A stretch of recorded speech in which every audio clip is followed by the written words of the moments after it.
Welcome to your Farm and Home Show. My name is Joanna Coles, and today we're visiting with Kristin Hildabrand, Warren County Extension Agent for Horticulture. Now we're getting an influx of tomatoes from the garden, and sometimes we can kind of relax on our laurels a little bit and let some of these late season things get away from us, but we still need to be vigilant in scouting and making sure that we have the best growing conditions possible so that we can extend this deliciousness out. That's right.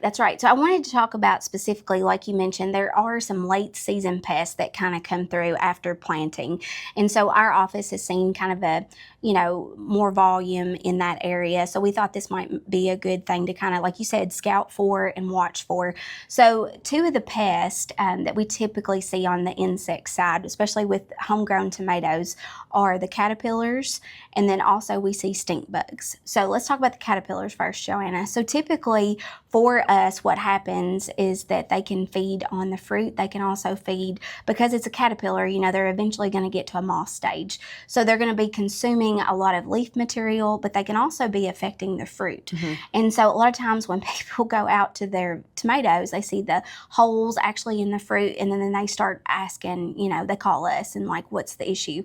So a lot of times what those caterpillars are, it could be the yellow striped armyworm. It can also be the corn earworm, or a lot of times it can be the hornworm specifically.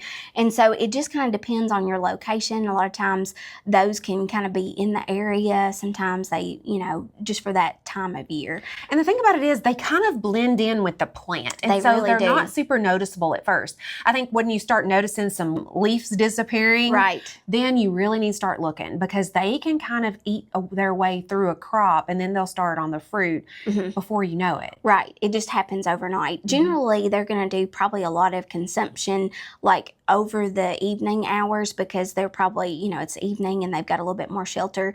But a lot of times what's left behind is this black frass. And so a lot of times that is because they're consuming so much that it's actually going through their systems. And so a lot of times if you don't see the leaf material, but you see that black frass, it's a good indication of that. And so a lot of times people will say, what are my options there? There are some insecticidal type options that you can look at, and I would just recommend that you call us and we can kind of walk through what some of those options are. Now, when you talk about the stink bugs, though, those are the ones, the insects, like we have not just brown marmorated stink bugs, but we also have green stink bugs.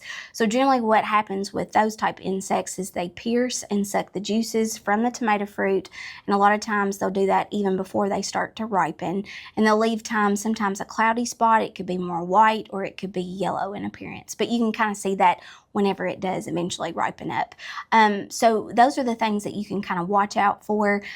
Definitely those are flying insects, the stink bugs per se. So there's also some options there that you can look at too for an insecticides. Yeah, because we want to extend that season as long as possible. Right. And, we fought off the blights and some of those things. And so we don't want our insects to kind of take over at this point in time either. Right. Now, I wanted to point out, sometimes people will ask us, they'll send us a picture of a hornworm, and it's got all these little white, things on it. And they're like, what exactly is this? So actually that is Mother Nature taking care of the bad insects. So if you start to see that, that's actually a parasitoid wasp. They've laid eggs there, and what's going to happen is that they're going to feed, once those hatch, then they're going to feed on that particular hornworm. So if you see that, just leave that alone and let Mother Nature kind of take over it. And then one of the other things that we see, it's generally not an insect pest, but it's something that we always get questions about for late season tomatoes, and that is what is called blossom end rot.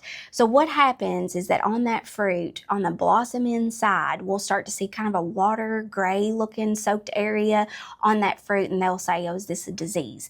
Actually, it's a calcium deficiency. So a lot of times when that available calcium isn't made available to that fruit, when the cell walls start to expand and get big, especially for the beefsteak type tomatoes, a lot of times that calcium deficiency will form there.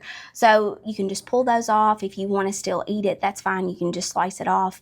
A lot of times, if you provide enough uniform water to it, also a mulch, like a 2 to 4 inch mulch layer around the base of the tomato plants will also help with that. So don't be alarmed. That is typically just a calcium deficiency that we see. Thanks for watching, and we'll see you next time.